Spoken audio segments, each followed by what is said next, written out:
Važiuoju su elektriniu, tai dabar dar kelias geresnis.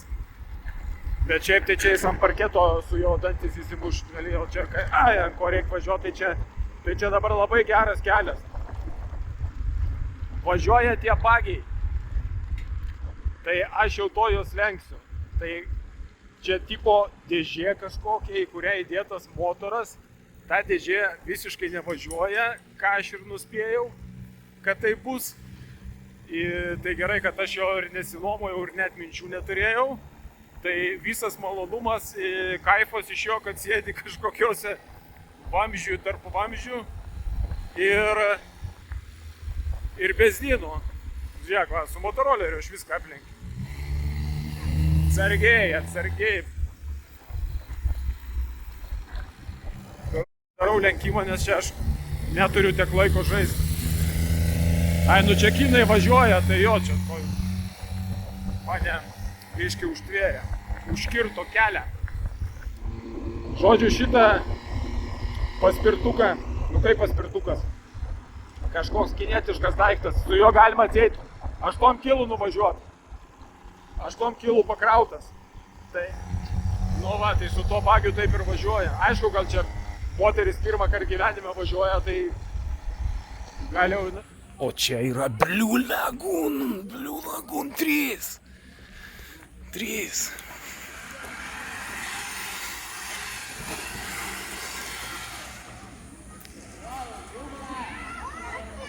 Matai, kaip čia yra gražu.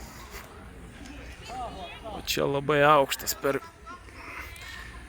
vaizdą kamerą nesimato. Tai va.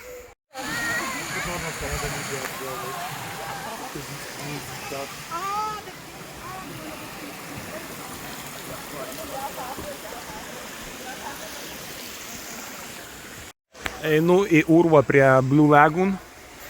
Čia auga bananai, bet čia dar ne tik, kad jie auga. Velniai griebtų,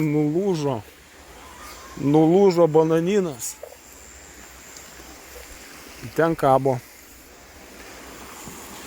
Einam pažiūrėti, bet jeigu reikės mokėti, tai aš neisiu, nes aš jau tų urvų buvęs daugiau negu reikalinga žmogui pabūt. Čia tas kalnas tai didžiulio aukščio, bet kamera tai didžiulis melagis, niekada neparodys tiesos. Priėjau lieptelį, tiltelį, aš nežinau kaip čia pavadinsi, yra toks posakis, kaip pavadinsi, taip nepagadinsi. Čia jau vandenį liečia ir čia neaišku, kuriam žaidėjui pasiseks įkristi. Čia tas vanduo gal nėra labai baisu, bet šiaip, jeigu senas žmogus įkris, tai ne kažką. Ir ką mes čia turime? Mes priėjome prie urvo ir dabar jisai yra Phabaun Cave, deep inside, 105 metrų. Aš tai tikrai ten nelysiu.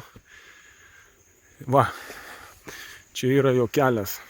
Eini per vieną siaurą, per kitą lendi ir prieini iki to. Manau, kad neįsiu. Priėjau prie urvo pradžios, tikriausiai, bet ir prie tos pradžios prieit buvo ką veikti. Čia va tokie akmenukai, nežinau, kaip čia sveria tonų. Čia prie pat kalnas, tai jeigu čia nuo kalno pasileis toks akmenukas, tai iškart ramybė bus. Va čia padarytos kopėčios, tai lygiai tokio pačio kokybės lygio kaip ir tas tiltelis. Čia matosi ėjimas. Aš čia nesikarstysiu, reikia parašyta, kad reikia prožektorių, kurio aš neturiu ir taip toliau. Tai žodžiu, nenoriu eiti ir neisiu. Kažkaip nusprendžiau, kad nesimaudysiu aš čia, nes man čia tas vanduo, jisai yra gyvas. Jis kažkur atbėga, čia išbėga. Iš kur tas mėlynumas, tai aš neturiu supratimo. čia skaitosi mažiau žmonių. Tai jeigu čia skaitosi mažiau žmonių būna ir dar oras prastas, tai aš įsivaizduoju, kas darosi pirmoj lagūnoj. Tai ten turbūt silkinų silkinas. Taip ir čia GPT parašė, kad ten silkių silkinas. Tai va, jūs maudykitės, aš gal nenoriu pasigauti kažkokio įdomaus dalyko. Tai žodžiu, niekaip neradau, į kur atbėga čia vanduo, tik išbėga. Paskui pasidomėjau, kad čia bėga iš kalnų, jisai atbėga. Čia kaip logiškai mąstant yra pirmojo susikaupimo vieta, jisai yra žiauriai švarus, filtruotas akmenų, kalkakmenio, yra jisai mėlynas. Dabar nėra saulės, nesimato, bet jis yra mėlynas, nes yra pilna kalcio magnio, žiauriai švarus, be dumblo, nes yra per tą patį kalkakmenį iš karstinių uolienų. Ten, žodžiu, labai protingai ten viską paaiškino, tai čia pirma vieta, kur jisai susirenka, paskui tik tai bėga į upelius.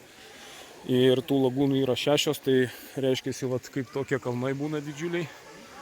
Atsiranda vietos, kur tas vanduo išbėga, jau filtruotas ir taip toliau. Nusimaudžiau ir tai buvo labai geras mano sprendimas čia nusimaudyti. Nu, kiniečiai išvažiavo ir tų žmonių nelabai liko. Čia tų kinų tai tuntais.